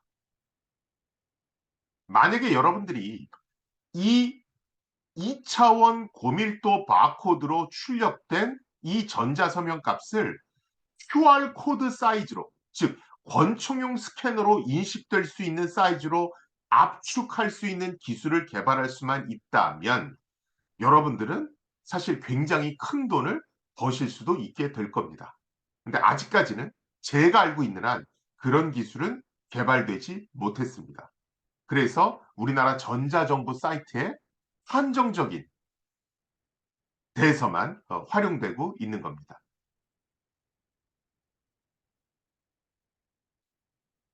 어, 제가 좀 지금까지는 이제 전자서명과 그 다음에 전자서명을 조금 더 효율적으로 하기 위한 해쉬 함수, 압축 프로그램에 대해서 설명을 드렸습니다. 자, 이제는 이 개념을 조금 더 확장해서 인증서 얘기를 해보려고 합니다. 여러분들이 주변에서 많이 보신 공인인증서, 그 얘기를 하려고 합니다. 많은 분들이 공인인증서에 대해서 굉장히 불만을 많이 토로하시죠. 그렇죠? 그런데 이 공인인증서, 뭐 앞에 공인이 붙어서 그렇지 원래는 인증서, 다른 말로는 디지털 서티피케이트 이렇게 얘기합니다. 이 인증서, 디지털 서티피케이트는 우리나라에서 만든 기술은 아닙니다. 누가 만들었냐 하면 1978년에 MIT 학부생이었던 로렌 컨필더라고 하는 이 친구가 학부 졸업 논문을 쓰면서 만든 기술입니다. 이 1978년에 만든 이 기술이 국제 표준이 됐고 이게 전 세계로 뻗어나가면서 우리나라에서도 전자정부를 구축하는데 활용하게 된 겁니다. 자, 로렌 펜펠더가 자신의 학부 논문에서 무슨 생각을 했냐면, 자, 제가 아까 공개 키아모 방식을 어떻게 말씀드렸어요?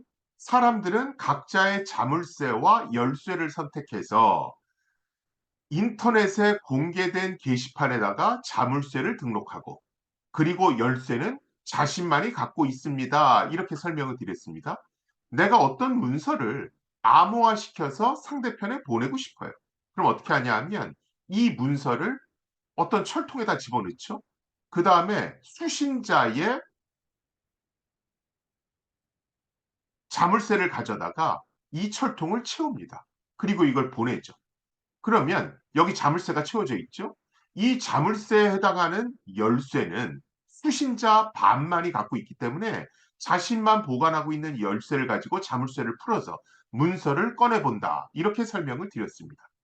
그렇죠? 자, 이게 공개 키아모 방식이죠. 자, 그런데 만약에 밥에 자물쇠가 놓여져 있어야 될 공간에 이브라는 해커가 밥의 자물쇠를 치워버리고 자신의 자물쇠, 자신의 파란색 자물쇠를 갖다 놨습니다. 자, 그러면 어떤 일이 벌어집니까? 앨리스는 밥한테 문서를 보냈다고 생각을 하고 밥의 게시판에 가서 그 자물쇠를 가져다가 이 공고함을 채워서 보낼 겁니다. 자, 그러면 실제로는 밥이 풀어보는 게 아니라 이브가 자신의 파란색 열쇠를 가져다가 이 철통을 풀어볼 수 있겠죠. 보내는 사람은 밥에게 보냈다고 생각하고, 하지만 실제로 문서를 풀어보는 건 이브일 겁니다. 이게 전자서명에서는 더 문제가 심각하죠. 실제로 전자서명은 이브가 했는데, 자신의 파란색 개인 키를 가지고 이브가 전자서명을 했는데, 사람들은 밥이 서명했다고 착각을 할 겁니다. 그렇죠? 그래서 로렌 펜펠더는 공개키 암호 방식은 그냥 이렇게 게시판에 자물쇠를 올려놓는다. 이렇게 나이브하게 생각하면 안 된다. 실제로 해당 자물쇠가 누구 것인지 꼬리표를 붙여놓을 필요가 있다. 그래서 저렇게 자물쇠를 바꿔치기 하는 행위를 막아야 된다. 이렇게 생각합니다. 그래서 실제로 여러분들이 윈도우즈 같은 걸 보시면 자물쇠마다 꼬리표가 붙어져 있습니다. 자, 여러분들이 윈도우즈 보시면 실제로 이렇게 서티피케이트를 보여주는 화면을 보실 수 있어요. 여기 보시면 여기 3081890이 어쩌고저쩌고 있죠. 이게 RSA 암호의 퍼블릭 키, 즉 공개 키입니다. 그 다음에 여기 그럼 뭐라고 써 있습니까? 여기에 보시면 어,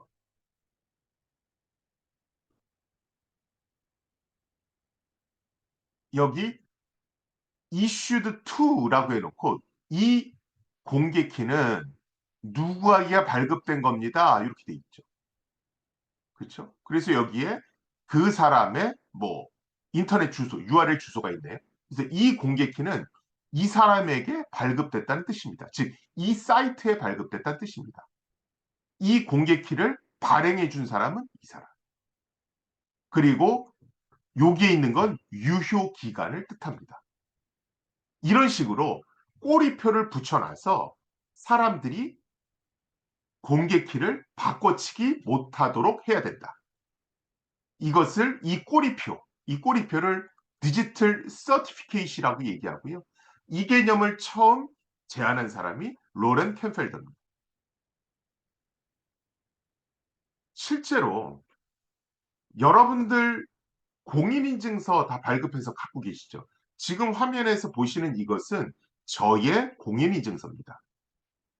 여러분들이 발급받으신 공인인증서는 여러분들 하드디스크나 USB에 NPKI 폴더에 저장돼 있을 겁니다. 이 NPKI 폴더를 클릭해서 가보시면 파일이 두 개가 존재할 거예요. 하나는 sign.pri.key, 또 하나는 signcert.der 이런 게 있을 겁니다. signPRI.key는 이 PRI가 private을 뜻합니다. 그래서 여러분들의 개인 키를 뜻해요. 이 signPRI.key, private key는 여러분들이 알고 계신 비밀번호로 암호화되어 있습니다. 왜냐하면 해커가 여러분들 하드디스크에 들어와서 이 signPRI.key를 가져갈 수도 있잖아요. 이렇게 가져가도 비밀번호를 모르면 저걸 못 풀어보게 하기 위해서, 즉 사용하지 못하도록 하게 하기 위해서 signPRI.key는 여러분들 비밀번호로 암호화되어 있습니다. 여러분들은 인증서 비밀번호라고 아마 알고 계실 거예요. 그리고 이 signcert.der 요걸 여러분들이 클릭해서 마우스에 저 오른쪽 우클릭을 한 다음에 실제로 그 정보를 읽어보시면 거기 뭐라고 나왔냐면 자, 이 signcert.der에 들어가 있는 2048비트짜리 RSA 공개키는 이거고 이 공개키의 소유주는 김승주다. 유효기간은 2021년 3월 24일부터 2022년 3월 27일까지. 요게 마치 꼬리표처럼 달려있는 겁니다. 요걸 우리가 인증서라고 얘기합니다. 그런데 정부에서 허가해준 공공기관이 발행해준 인증서이기 때문에 이걸 우리가 공인인증서 이렇게 부릅니다.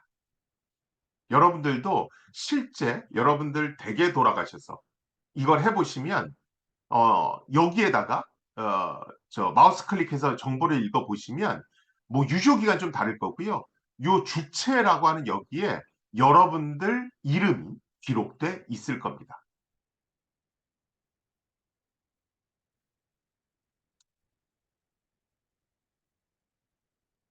실제로 이 공인인증서라고 하는 건 로렌 캠펠더라는 사람이 만들었고 우리나라에서 전자서명법이라는 걸 그러니까 김대중 정부 시절에 전자정부를 만들었고 전자정부 사이트에서는 여러 가지 문서를 인터넷을 통해서 발행을 해줘야 되기 때문에 전자서명이란 기술을 쓸 수밖에 없었습니다.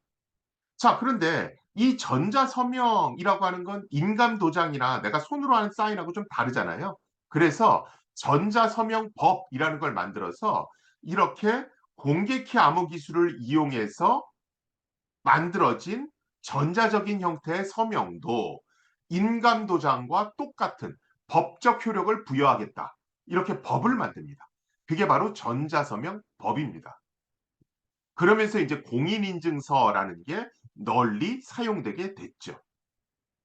물론 이 공인인증서는 뭐 전자적인 형태의 서명이 법적 효력을 갖는다. 이런 어떤 법적인 위치를 명확히 했다는 점에서 굉장히 좋은 법입니다. 그런데 실제로 공인인증서를 사용하는 과정에서 인터넷 익스플로러에서밖에 뭐 사용할 수가 없다라든가 아니면 여러 가지 뭐 프로그램을 자꾸 설치하게 해서 이용자들을 불편하게 만든다. 그러면서 박근혜 정부 때 공인인증서 의무 사용을 폐지하게 됐죠. 그러다가 문재인 정부 시절에 와서 이제는 공인인증서에 공인이라는 이름도 쓰지 마라. 이렇게 됩니다. 이걸 우리는 뭐 공인인증서 폐지라고 알고 있는데 사실은 공인인증서를 의무적으로 모든 사이트에서 쓰도록 한 그런 규정은 박근혜 정부 때 이미 폐지됐고요. 문재인 정부 때 들어와서 이 공인이란 단어가 들어가니까 마치 이게 특별하게 더 관리를 받는 것처럼 특별하게 더 어떤 혜택을 갖고 있는 것 같은 착시 현상을 불러일으킨다. 그래서 공인이란 단어 대신에 공동이라는 단어를 쓰게 됩니다.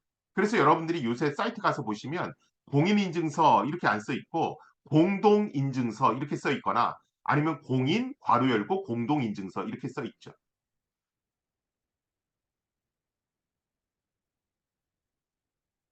실제로 이 전자서명법에 대해서 조금 더 자세히 알아볼게요. 워낙 또 중요한 거니까. 실제로 김대중 정부 시절에 전자정부가 출범하면서 전자서명법이 필요했습니다. 그러면서 공인인증기관이 발급한 인증서에 기초한 전자서명에 대해서 인감도장과 똑같은 법적 효력을 부여하게 됩니다. 어, 실제로 공인인증서라고 하는 건 디지털 인감증명서라고 보시면 돼요. 아까 제가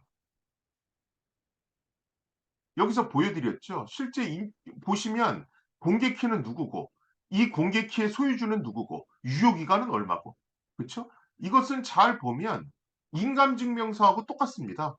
이 도장이 있고, 이 도장의 소유주는 누구고, 그렇죠? 유효기간은 언제까지다, 그렇죠? 그래서 이 공인인증서는 그냥 디지털 인감증명서라고 보시면 됩니다.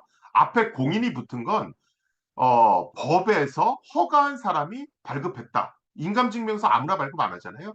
그거하고 똑같다. 이렇게 보시면 됩니다. 공인인증서의 반대는 뭐겠습니까? 사설인증서죠.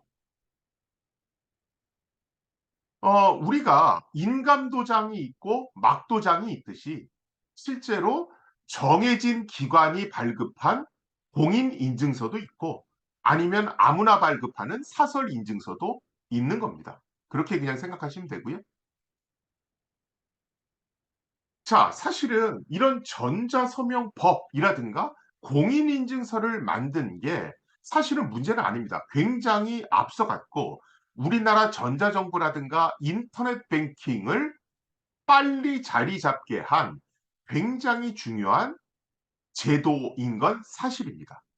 그런데 무슨 문제가 있었냐 하면 이 공인인증서를 관리 감독하던 주무부처는 옛날에 정보통신부였습니다. 지금은 과학기술정보통신부가 됐죠. 그런데 이 정보통신부가 자신들이 만든 이 공인인증서가 널리 활용됐으면 좋겠는 거예요. 그래서 공인인증서 1천만 명 보급 운동을 합니다. 이 1천만 명이라는 건 사실 엄청난 수치입니다. 그래서 제가 저 당시에 한국인터넷증원 T사라는 조직에 근무했을 때 매주 정보통신부에 지금 공인인증서를 몇 명한테 발급했습니다. 그 보고서를 사실 매주 올렸습니다. 자, 그런데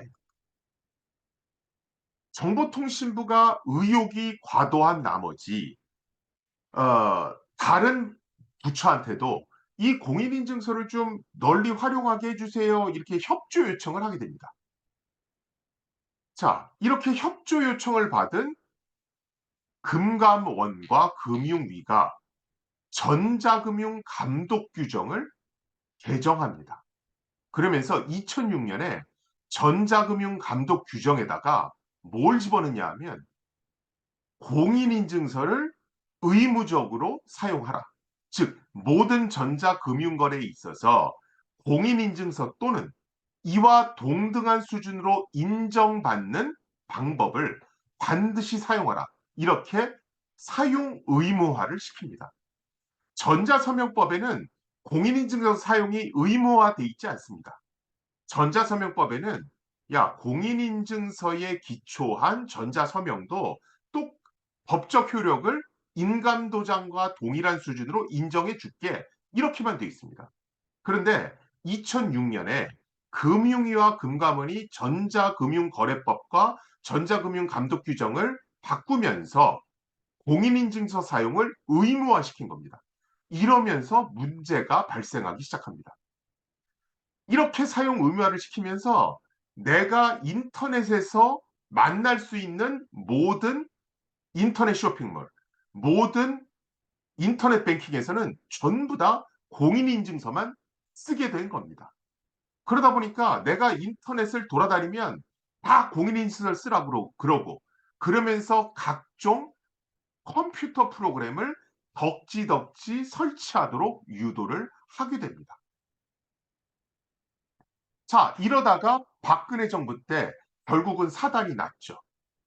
어, 청와대 규제개혁 끝장 토론에서 당시 전경련 부회장이 아니, 뭐 어떤 프로그램이 중국에서도 굉장히 히트를 쳤는데 이 드라마에서 천송이 코트라는 게 굉장히 유행이다.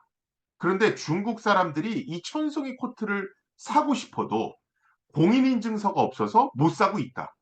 이딴 소리를 합니다. 사실은 전경련 부회장이 발언한 것 치고는 굉장히 잘못된 표현입니다. 왜 잘못됐냐 하면 이 내용은 틀린 내용이기 때문에 그렇습니다. 여러분들이 인터넷 쇼핑몰에 딱 접속해서 실제로 결제를 하려고 할 때 해당 쇼핑몰에서는 해당 신용카드가 국내에서 발급된 건지 해외에서 발급된 건지를 확인합니다. 만약에 해외에서 발급된 신용카드라면 공인인증서를 요구하지 않습니다. 그냥 그 카드 뒤에 있는 CVC 값만 확인합니다. 그런데 그 신용카드가 국내에서 발급된 거라면 공인인증서를 추가적으로 요청합니다. 그래서 중국인들이 국내 사이트에서 천송이 코트 사고 싶어서 중국에서 발급된 신용카드를 입력하게 되면 공인인증서 없어도 얼마든지 살 수 있습니다. 그런데 도대체 뭐 그게 시민단체 때문이든 누구 때문이든 전경련 부회장이라는 사람이 사실 확인도 안 하고 대통령 앞에서 저 발언을 한 겁니다. 굉장히 잘못된 발언이죠. 대통령은 저기에 반응을 했고 실제로 이런 일이 없도록 해주세요. 이렇게 해당 부처에 공식적으로 얘기하게 됩니다. 이런 말을 한 전경련 부회장도 문제고 저걸 또 조치를 취하라고 한 대통령도 어느 정도 문제가 있었죠. 실제로 이런 후속 기사가 나타나기도 했습니다. 공인인증서 탓에 선송이 코트 못 산다는 대통령 말은 틀린 거였다. 경향신문에서 이걸 실제로 언급을 했죠. 더 웃긴 건 이 경향신문의 보도가 틀린 보도라고 금융당국에서 또 소송을 걸었습니다. 소송을 걸었는데 또 졌습니다. 그렇죠? 왜냐하면 경향신문의 저 기사는 틀린 게 아니었거든요. 그렇죠? 그래서 뭐 아무튼 어, 전경련 부회장은 틀린 정보로 대통령 앞에서 틀린 말을 했고 대통령은 그걸 바탕으로 밑에 부처에다가 조치를 취하라고 얘기를 했습니다. 아무튼 다 틀린 얘기지만 다 틀린 얘기지만 결과는 좋았습니다. 전자금융감독 규정에 있는 의무사용 규정이 전부 다 폐지되게 됩니다. 그래서 처음 시작은 아무튼 잘못 시작됐지만 결과는 굉장히 좋아져서 박근혜 정부 때 공인인증서 의무사용 규정이 전부 다 폐지됩니다. 그래서 박근혜 정부 이후로 박근혜 정부 때 이미 내가 사설인증서 쓰고 싶으면 사설인증서 쓰면 됐고요. 공인인증서 쓰고 싶으면 공인인증서를 사용하면 됐습니다. 또는 인증서 자체를 사용하지 않아도 아무 문제가 없게 됐습니다. 그래서 사실은 카카오뱅크 같은 것도 가능해진 겁니다. 여러분들 카카오뱅크 굉장히 쉽게 쓰실 수 있잖아요. 편리하게 쓰시죠. 카카오뱅크는 공인인증서를 사용하지 않습니다. 카카오뱅크는 카카오뱅크에서 발급한 사설 인증서를 사용합니다. 유효기간도 5년짜리입니다. 자, 그런데 생뚱맞게 문재인 정부 들어와서 갑자기 공인인증서 폐지 얘기가 나옵니다. 아니, 의무사용 규정은 박근혜 정부 때 이미 폐지됐는데 그걸 또 폐지한다는 겁니다. 말도 안 되는 얘기죠. 이거 무슨 얘기냐 하면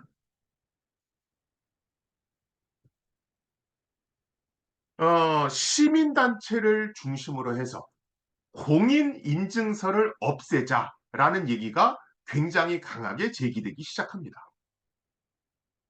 저는 사실은 이건 말이 안 된다라고 봅니다. 왜냐하면 우리 현실 세계에서 막도장과 인감도장을 다 사용하고 있죠.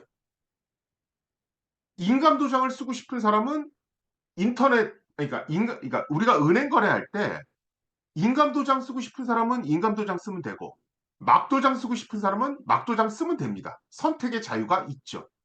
그런데 시민단체는 더 나가서 인터넷 뱅킹에서는 공인인증서 자체를 없애자는 겁니다. 이건 말도 안 되는 거죠. 이미 의무 사용 규정이 없어진 걸로 충분한 겁니다. 사설인증서 쓰고 싶은 사람은 사설인증서 써도 되고, 공인인증서 쓰고 싶은 사람은 공인인증서 써도 되고, 아니면 아무것도 안 써도 되는 거죠. 그렇죠? 이미 제도적 어떤 어, 저, 제도적인 장치들은 이미 다 그렇게 마련돼 있는 겁니다.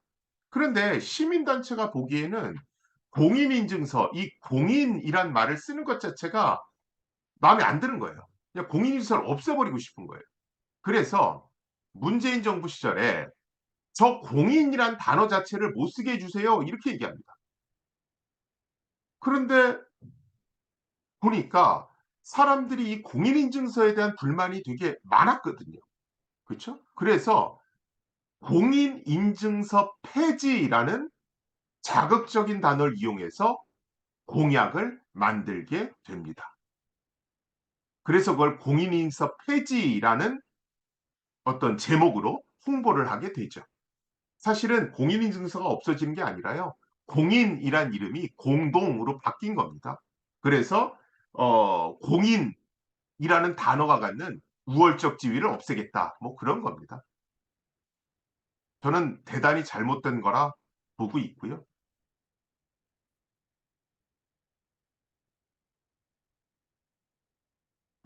뭐 여러분들이 나중에 블록체인 공부하시면 보게 되시겠지만 이런 어떤 인증서를 블록체인을 이용해서 분산화된 구조로 바꾸는 어떤 그런 기술들도 있습니다. 이걸 우리가 탈중앙화된 신원인증, 그래서 DID 뭐 이렇게도 얘기합니다. 이건 나중에 블록체인 가서 여러분들한테 다시 한번 또 설명을 드리겠습니다.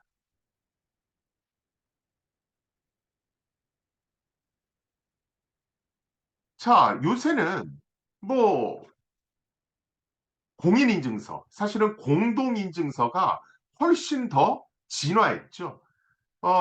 예전에 전자서명법이 처음 만들어졌을 때는 공인인증서, 지금의 공동인증서죠. 이것을 발급받으려면 반드시 대면 확인을 해야 됐습니다. 대면 확인하는 건 뭐냐면 사람이 신분증 주세요. 그래서 실제 얼굴을 보고 그 사람이 맞는지를 확인하는 겁니다. 근데 요새 뭐 대면 확인하는 게 거의 없잖아요. 다 인터넷으로 다 하잖아요. 그래서 요새는 이것까지도 완화가 됐습니다. 그래서 지금 여러분들이 보시는 뭐 이런 것들, 뭐 영상 통화, 뭐 기존 계좌 활용, 이거는 뭐 기존 계좌에다가 1원 집어넣고 누가 보냈는지 확인해 주십시오. 뭐 이런 거 얘기하는 겁니다. 아니면 다수의 개인정보 검증, 이런 수단들을 활용해서 대면 확인이 아니라 인터넷을 통한 비대면 확인을 통해서도 공동인증서 또는 공인인증서를 발급받을 수 있도록 완화시켜 놨습니다. 근데 아직까지는 이 비대면 확인이 대면 확인만큼 그렇게 안전하진 않습니다. 그래서 그냥 기술적으로 말씀드리면 아직은 저 비대면 확인 수단의 허점을 이용해서 여러 가지 금융사고가 여전히 일어나고 있는 그런 상황입니다. 그래서 비대면 확인을 통해서 뭐 계좌를 개설하시거나 여러 가지 일들을 하실 때는 지금은 조금은 좀 주의하실 필요가 있습니다. 뭐 비용 및 효과라든가 이런 것들은 넘어가도록 하고요. 예, 여기까지가 어, 대칭 키아모, 공개 키아모, 또 그것을 이용해서 만들 수 있는 전자서명, 또 거기에 활용되는 해쉬 알고리즘, 그리고 디지털 서티피케이트에 대한 일반적인 설명들입니다. 요 정도까지만 아셔도 비트코인 블록체인을 이해하시는 데는 큰 무리는 없을 겁니다. 여기에 이제 개인정보를 보호하기 위해서 영지식 증명 기술이라는 걸 추가적으로 좀 공부해 두실 필요가 있는데요.